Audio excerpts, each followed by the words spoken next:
Bonjour à tous, bienvenue dans le tuto 18. Là nous allons voir la mise en plan d'une pièce basique comme celle-ci. Donc j'ai créé un dossier projet, comme ça tout ce que j'enregistre va directement dans mon projet. D'ailleurs on va commencer tout de suite. Donc nouveau dessin. Donc il arrive. Voilà, donc on tombe sur cette feuille là avec la nomenclature. Donc là, si on reste sur la ligne, elle est en rouge tout droit. Là, on peut choisir de modifier la feuille en A3 ou en A4. On va la laisser en A3. Portrait paysage, OK. Donc, après, pour ramener une pièce, en fait, il faut aller sur base. Donc là, on a la pièce qu'on a ouverte juste avant. Sinon, on peut aller la chercher si c'est une autre pièce que vous voulez chercher dans n'importe quel dossier projet, en fait. Et donc là, il y a l'échelle. Donc là, je vois bien qu'elle est très grosse, hein. Donc je vais la diminuer de moitié. Voilà. Et je vais faire OK. Donc là, je reste appuyé. Je veux dire, je glisse ma souris vers le bas. Et là, je la glisse par rapport à la vue de face. Là, et je la glisse vers la droite. Pour avoir la vue de gauche, en fait. Donc, je continue. J'appuie clic droit, créer. Donc voilà. Donc après, je peux les déplacer. Je peux les déplacer la vue de face. Pour la remonter, il faut aller, voilà, comme ça. Voilà. Là, on peut aussi positionner une vue comme ça, par exemple, pour que ça soit un peu plus parlant. Oui, alors par exemple, si cette vue-là ne nous plaît pas comme elle est disposée, on peut la modifier ici. Ah, désolé. Faire une petite pause. Donc je continue. Là, c'est la vue personnalisée. Donc en fait, bon, imaginons que je la voulais plutôt comme ça, hein, n'importe quoi. Voilà, je terminais la vue personnalisée et maintenant normalement il me la passe comme je l'avais souhaité. Et ici en fait j'ai le mode ombré, c'est-à-dire que quand je pose la pièce, voilà, OK. Quand je pose la pièce, elle est directement de la couleur en fait. Donc les cotes. Alors pour passer aux cotes, à noter les cotes. Bon, les cotes c'est encore, ça c'est assez simple. 100, donc OK. Donc je vais faire toutes les cotes.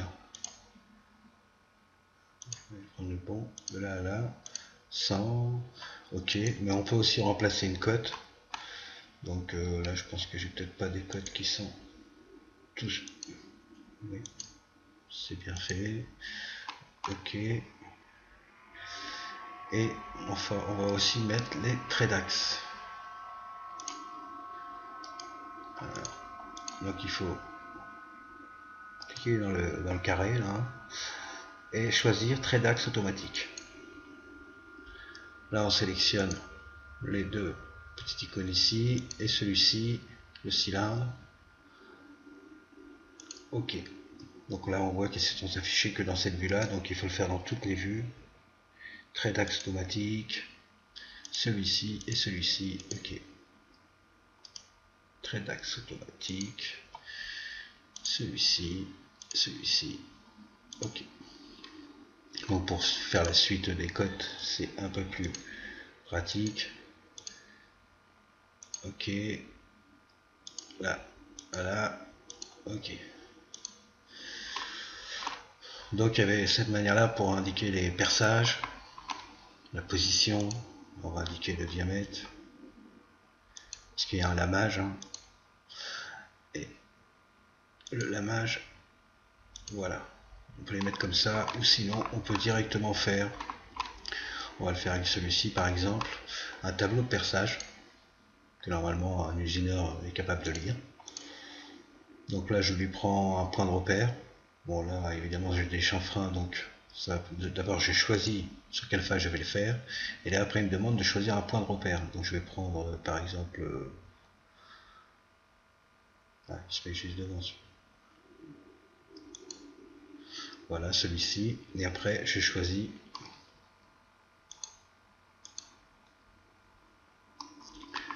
les filetages ou les perçages. Je fais créer. Là il m'a fait un petit tableau, d'ailleurs je vais le mettre en dessous comme ça. Et là il indique bien la cote de X, c'est-à-dire plus 50 et moins 105 sur Y. Et c'est le trou A1 qu'on peut déplacer en restant appuyé comme ça dessus. Voilà. Donc, qu'est-ce qu'il y a aussi, la nomenclature, on va voir ça, les cotes, l'indication, le chanfrein.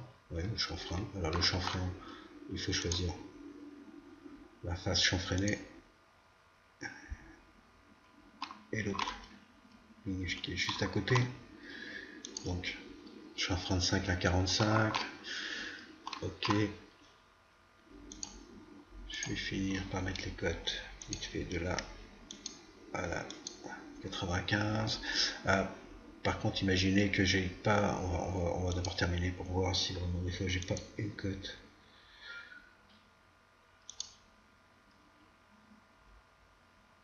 Ça, je vais mettre là. Imaginez, je voulais remplacer, hein, si vous voulez remplacer cette valeur, hein, voilà, vous mettez 51 et il y a 51. Pour changer, on clique deux fois dessus, modifier la valeur, ok, voilà. Donc, on va passer à la nomenclature. La nomenclature, alors, il faut aller la chercher pour remplir toutes les cases qui sont ici déjà. On voit qu'il y a mon prénom.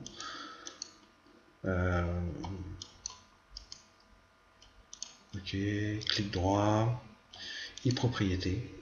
Et là, on tombe dans les propriétés du support 1 que j'ai nommé. Donc, on va dans Résumé. Là, on a l'auteur. Donc là, on met. C'est Gilboss. Voilà. Après, dans la société, on met l'entreprise.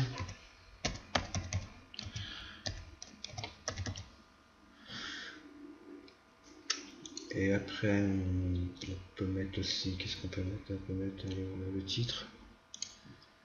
Le titre ici, alors le nom de la pièce est le support.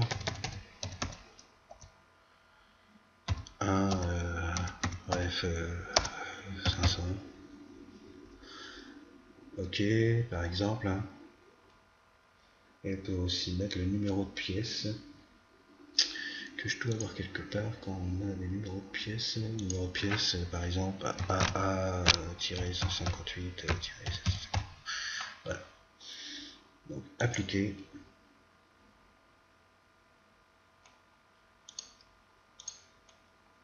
Voilà. Donc voilà, j'ai une base, super, numéro de pièce. Voilà, donc imaginez, vous voulez rajouter quelque chose, ou aussi on peut faire un texte directement, on appuie, on reste appuyé.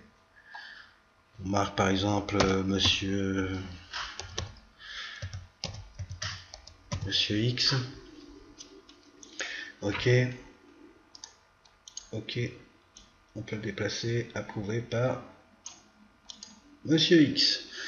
Voilà, donc on peut faire pas mal de trucs. Donc ensuite on a, donc il y a aussi où il a vu de coupe, donc je choisis la face, cette face là, donc il me demande quelle coupe je veux, par exemple je vais prendre de là, et je trace un trait, jusqu'à ici, et là, clic droit, continuer, ok, oui là bon, là, ça donne pas grand chose parce que c'est la même pièce qui est ici en fait, mais c'est une vue de coupe, hein, si je vais faire ok, ok, et voilà. Si je voulais la déplacer, je tire dessus. Voilà, les vues de coupe. Les vues de détail, c'est le même système, hein. Il faut choisir la face. Voilà. Ok, bon, c'est parce que j'en ai peut-être un peu trop fait, donc ça je vais le supprimer. Voilà. Ok, donc ensuite euh, enregistrer la feuille en PDF. Donc pour l'enregistrer en PDF, déjà je vais l'enregistrer. Donc là je suis bien dans mon projet. Donc ça c'est bien un fichier projet, test mise en plan, ok. Donc là je vais créer un nouveau dossier que je nomme les mises en plan.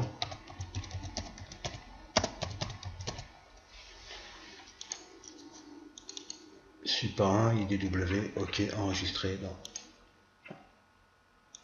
Pour tous, ok.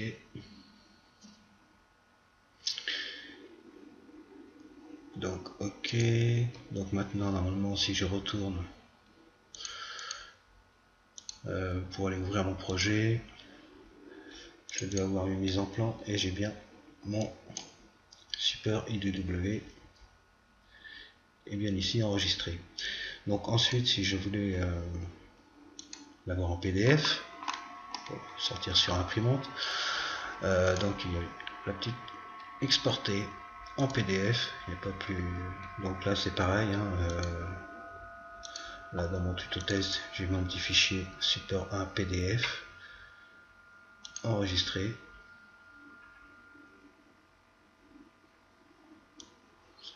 Donc là elle arrive en. J'ai Windows 8, c'est pour ça que j'ai les fenêtres qui sont comme ça, mais c'est bien un PDF. Et ensuite, donc je vais le vérifier quand même.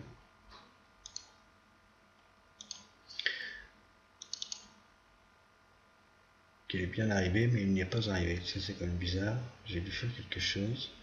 Je recommence. Hein. Qu'est-ce que j'ai fait?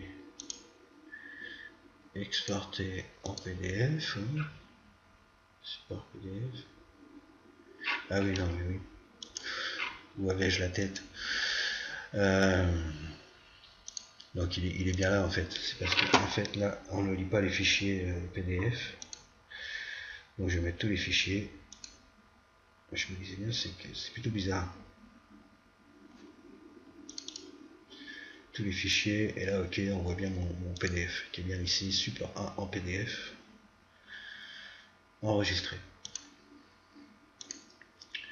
Donc voilà, c'était juste pour expliquer un petit peu la mise en plan et pour l'enregistrer en PDF et pour le sortir sur imprimante bien sûr. Voilà, à la prochaine, bye bye.